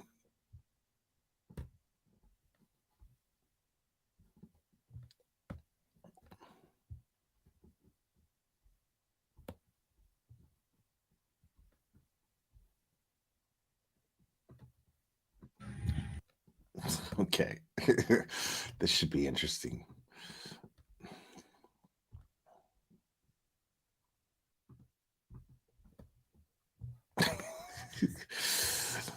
Oh, look, I'm gonna get a shot right by this duck in the sunset. That's what I'm gonna do. I'm gonna get a shot right by this duck in the sunset. Jonathan Lee Riches Investigates, covering the Alex Murdaugh case. O.J. Simpson sounds off on Alex Murdaugh. O.J. Simpson, that O.J. Simpson. Alec Murdaugh. The O.J. Simpson. If the glove doesn't fit, we must acquit O.J. Simpson. The football player O.J. Simpson. Like there's any other O.J. Simpson. Like, dude, there's no other O.J. Simpson. There just isn't. Like, the only chance of there being an O.J. Simpson is if somebody who is a major college football fan, right? Who is a major football fan and loved OJ to the point where they named their kid OJ and their last name happened to be Simpson. And they were like, I got to pay homage to OJ. I got to pay homage to the juice because he's a Heisman Trophy winner and my kid's going to be a Heisman Trophy winner. Like, why does he think, dude, after those murders, there's no fucking way anybody's naming their kid OJ. There's just no fucking way. That's like somebody naming their kid Adolf. It's not going to happen. Like, nobody is naming their kid OJ, bro. So there's only one OJ Simpson, you dickhead. Like, there's no... What are you talking about? Said a lot about the Alex Murdaugh case. Called him an habitual liar. An habitual liar. I love that. I'm going to share with you some clips on O.J. Simpson talking about the Alec Murdaugh case, and then we will discuss. Well, a whole lot of people are asking me what I think about this Alex Murdaugh trial. I don't know why they think I'm an expert on it, but I got to admit, when he took well, first of all, OJ, I got to interject here. I know this is about John Atalia, but I'm going to give you some juice. Why people think that you're an expert on it is because you beat an unbeatable case. So now your team of lawyers did, but you were there every step of the way. You were paying attention and they were on your payroll. Okay. So yes, we think that you're an expert on being a habitual liar too, because you're sitting here saying, yeah, I don't know why people think that I'm an expert. Yeah, dude, like, you got away with fucking murder. We all know it. Yeah, I said it. OJ Simpson's fucking guilty as fuck. He did that shit. Like, he did it. Okay? OJ Simpson's guilty. And yes, we think that you're an expert because you wrote a book on getting away with it. Usually, the qualifications for writing a book is being an expert on a subject. You know, people write autobiographies because they're experts on themselves. You know what I mean? People write books about the paranormal because they're experts on the paranormal. You wrote a book about getting away with murder because you got away with murder. Dude, please. Took the stand, a guy who's an habitual liar. I did watch when the trial first started. I watched him take the stand, and I thought it was probably a mistake because the guy is an admitted liar. Stop it, OJ. Stop it right now, OJ. Stop it right now. OJ, you were like, no, man, don't take the stand. What are you doing, dude? Oh, my God. Don't take the stand. That's the worst thing you could do. Jesus Christ, man. Let me call Shapiro up real quick. You know he was yelling at his TV or his phone or whatever he was looking at it going, dude, wait, what? He's going to take the stand. He's over here going, well, I thought it was probably a mistake. No, you were yelling at your device like it was a football game going, don't take the stand. What are you? Oh, my God, dude. What are you doing? Lex, thank you so much. You're the kind of friend I'd be grateful to have for life. You're a golden human being, integrity, logic, and humor. Rare and pure. Ladies, I said friend. Well, I'm sure OJ's not getting any ideas and he appreciates your compliments. Thank you for that. No, appreciate it. Thank you. I'm just messing with you. Yeah, you know he was yelling at his device. You know he was. It's hard for me to think he can be on the stand 5, 6, 7, 8 days without lying. The question is, what did he lie about? But lying and stealing money is a little different than murder. I realized in watching them testify what he was doing.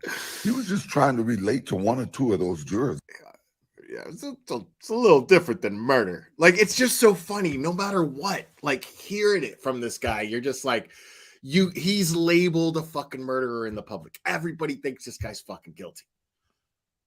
Everybody does. Everybody thinks this guy's guilty.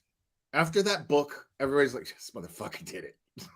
What do you mean if I did it? What do you mean if I did it?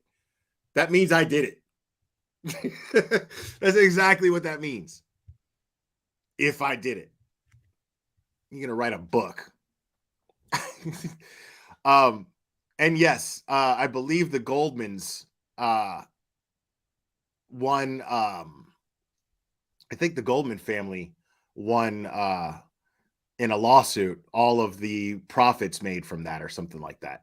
I don't know the exact details, but yeah, he didn't get away with writing that book and capitalizing off of that murder because, I mean, dude, he did that shit. He did that shit. So no matter what happens, this guy saying the word murder, immediately you're looking at it. You're thinking you're looking at a murderer saying the word murderer, a murderer saying the word murder. It's just really, really funny to me. That he was a good old boy. He was one of them. And I'm not sure he didn't succeed in doing that. I am not qualified to really say if the guy did it or he didn't do it. You know, if a juror missed an hour of testimony, they no longer qualified. I mean, you're about as qualified as they get, dude. You're about as, through experience, you're about as qualified as they get, dude. Like, anybody who is sitting in a courtroom is guilty of murder, you know that they're fucking guilty probably better than anybody, any of the experts. Like, you could sit there with 5 fucking psychiatrists, psychologists, a team of mental health professionals, and you're going, I hear y'all, but I disagree. That motherfucker did it. That's and then everybody would have to rethink. They'd be like, all right, back to the drawing board. Let's get into it. Because OJ was like, he did it. It's days that I haven't watched this. But from what I've seen, Do I think it's more likely that he did it? Yes. But more likely equals reasonable doubt. Forgetful Lucy. OJ was found guilty in a wrongful death lawsuit and ordered to pay 35.5 mil, but he filed bankruptcy and avoided paying. Wow. What a shitbag. This guy sucks. Thank you so much, Forgetful Lucy. From what I know, I would have to say there's a lot of reasonable doubt there. He's going to go to jail for all the thievery he did, stealing millions of dollars of people. I think he should be looked at more about the death of his housekeeper a few years ago, where he ended up with over $4 million of the insurance. So this is before the verdict, right? This is before the verdict. This is what's really funny. This is before he's found guilty. And here he is with his experience. OJ's going, well, there's a lot of reasonable doubt. Like he's going to walk. In his experience, he's like pretty sure, like, well, that counts as reasonable doubt. That's all you need. Doubt. Once there's doubt, that's it. Insurance money. I think they should take a hard look at that. But it wouldn't surprise me in the least if this guy beats this case. He's going to go to jail. He's going to go to jail for all the money he stole. I'm curious there because I got 9 to 33 years. 33 years because I caught some guys trying to sell my stolen property and I yelled at them. Even they didn't think I should go to jail, and the judge gave. Bro. Okay, so my man is up here talking about a habitual liar, and here he is talking about I just yelled at somebody. I caught some guys stealing my selling my stolen memorabilia, and I yelled at them. Got 33 years for yelling at people.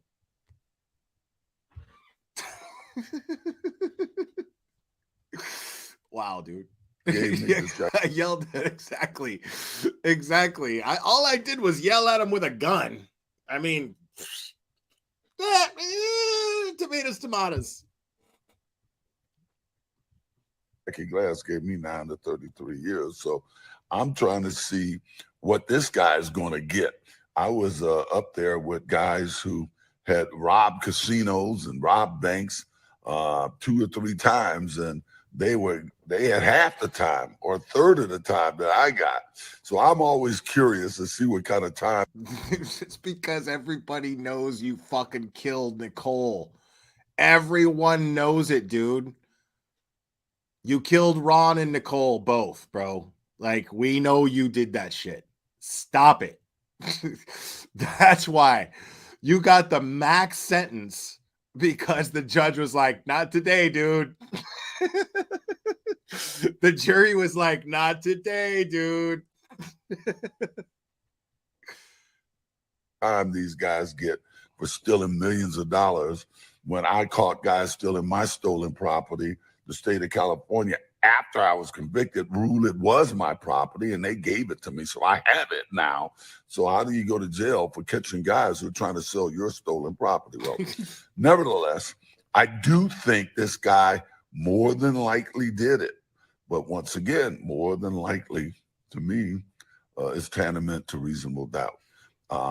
It would work against him in a civil trial, but I don't know if it's going to work against him in this criminal trial. Wouldn't surprise me in the least if he beats this. Bro, that guy. I'm just saying, take care. You know what's fucked up about OJ right now to me? Like, looking at him, is he could still fuck somebody up, man. Like, he's still dangerous as fuck.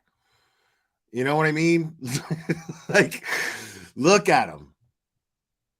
Being an athlete, you know, like, this dude, like, it's not like he's Bill Cosby. You know what I'm saying? Like, he got old, you know, like, he is still dangerous as fuck. A dude is a monster. He's huge.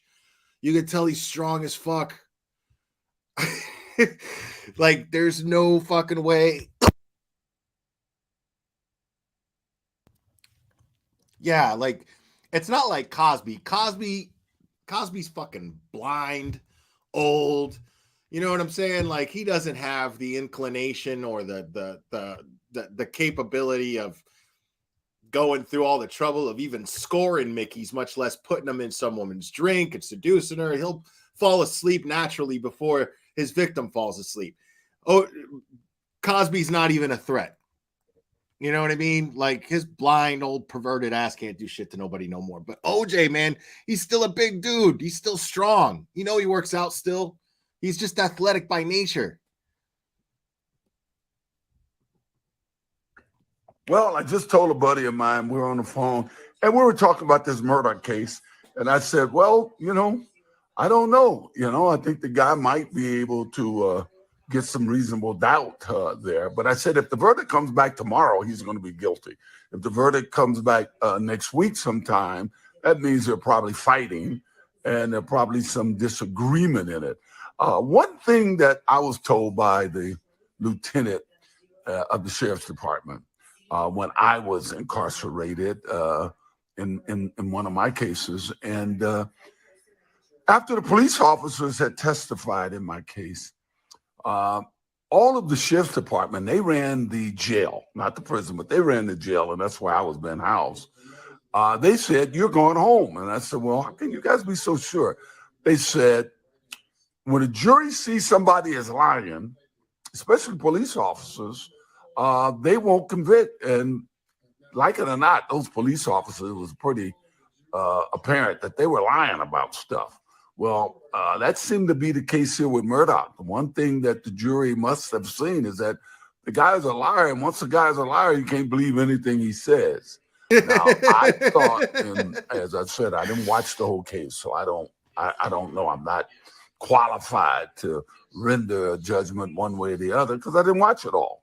But I know the guy's a liar. It's hard for me to think that he could have been on the stands 5, 6, 7 days and without lying. And I guess that's the way the jury started. In any event, it's done. It's over now.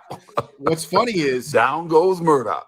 What's funny is this content so far, like him going, like, this is actually interesting content. OJ's take on this is, it's actually very interesting. Like, I'll commend JLR for that. But we haven't gotten to the rest of his commentary yet. I'm just saying. Take care. So OJ Simpson, he also shares a little bit about his experience as being an inmate in prison. Let me tell you firsthand my experience while I was an inmate when it comes to inmates going to trial. A lot of inmates that choose to go to trial, when I was in federal prison, when inmates chose to go to trial, a lot of them are confident that they'll win, but they always come back to the prison and the jail that they're being held at, the detention center, with a frown on their face when they're convicted. Usually there's like a 99 point. Wait. I'm just saying. Wait. Back up. So OJ Simpson, he also shares a little bit about his experience as being an inmate in prison. Let me tell you firsthand my experience while I was an inmate when it comes to inmates going to trial. A lot of inmates that choose to go to trial, when I was in federal prison, when inmates chose to go to trial, a lot of them are confident that they'll win, but they always come back to the prison and the jail that they're being held at, the detention center, with a frown on their face when they're convicted. Usually. Dude, what are you talking about? Of course they're coming back to the jail or the prison, if they're convicted, That's what happens when you're convicted after you go to trial. You go back to the prison, dude. And I doubt they're smiling about it. Like, I mean, yeah, they're gonna have a frown on their face, homie, because they're in there. It's not supposed to be fun. They're not supposed to be glad that they lost their trial. There's like a 99.9% conviction rate. It's very rare that people win their cases. So the odds were already stacked against Alex Murdaugh. Found guilty, 2 counts of murder. Most everyone gets convicted. And when they get convicted, they have the right person, most likely, in this time and era. Maybe back in the day when... See, it's so interesting that he'll sit there and talk about how most everyone gets convicted. Like, after a trial, he's right. After a trial, most people get convicted. There's a reason for that. The reason is because law enforcement collects enough evidence for the DA to prosecute. They will not fight a case. They will not even make an arrest until they feel that they can prove guilt beyond a reasonable doubt once it gets to trial. So yes, that's the reason. Okay, it's not just statistics like it goes that way. No, dude. Like it's because they actually collect evidence. They don't just make wild accusations at people. Okay? They actually collect evidence that can be proven. Not just your word. Not just the DA going, he did it. Well, what's your proof? Well, just look at him. I asked him, did you do it? And then look at him. He's just sitting there stonewalling me. Didn't say a word. Didn't say anything. As soon as I said, did you do it? He said,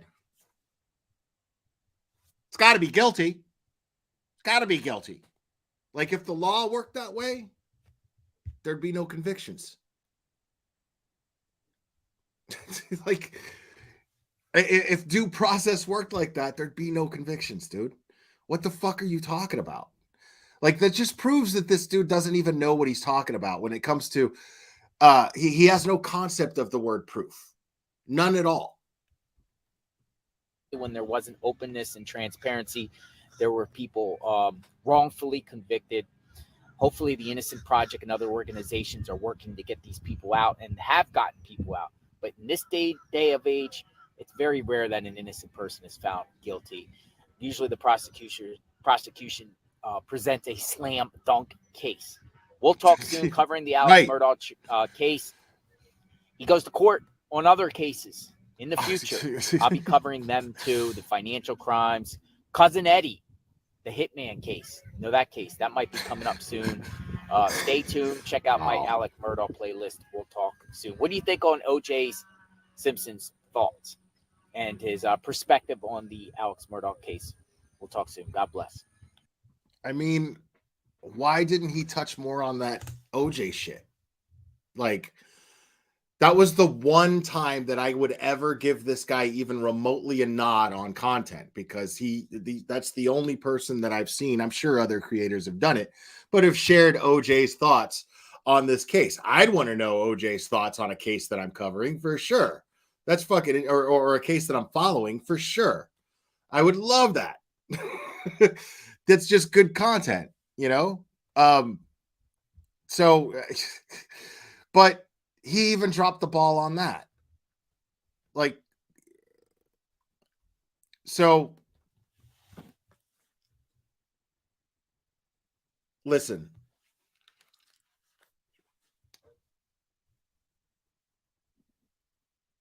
My invitation still stands, okay? Anybody who I've reviewed on this channel is welcome to reach out to me and we'll set up a conversation. It has to be live, has to be on this channel. No rage quitting, no whining. Just answer and back up and sell what it is that you're doing. Convince my audience that what you're doing is worthwhile and that you're not victimizing anybody. Or at least justify your victimizing the people that you are. I will give you absolute leeway here to explain it. And you have the opportunity to take all of everything, my content that I've been using you guys for content because, you know, that's all the Glare does. I just talk shit. Well, okay. Prove that all I do is talk shit. Prove that all I do is talk shit. Come on up here and explain with conviction your advocacy for victims. Real easy. Real easy. I mean, if you believe in it so much, I mean, why wouldn't you do that? I don't need to justify myself to you. No, you need to justify yourself to your audience. But I'm giving you the opportunity to not only justify yourself to your own audience, but I'm giving you the opportunity to actually build on that audience and make me look foolish. You have absolutely the opportunity to make me look foolish, because now your ace in the hole is gone. You went real life and you doxed my family, and it did jack shit. It got you nothing. So now you either are branded the punk sorry bitch that you are, or I've been blowing hot air this whole fucking time, and you can explain to my audience how I have been and build on what you're doing. Build on your image as an advocate. That goes for any creator that I have ever reviewed. Guys, thanks for joining me. I love you guys. Thank you guys for all your support, man. I was really, really moved by all of the kind messages and all of the kind emails and the comments. You guys are amazing, and I'm just incredibly grateful to be part of this community and get to hang out with you guys and have what we have. I'm really, really grateful for it. And I want you to know that I don't take it for granted for 1 second. I love you guys so much, and you better believe that we will be doing this again very soon, my friends.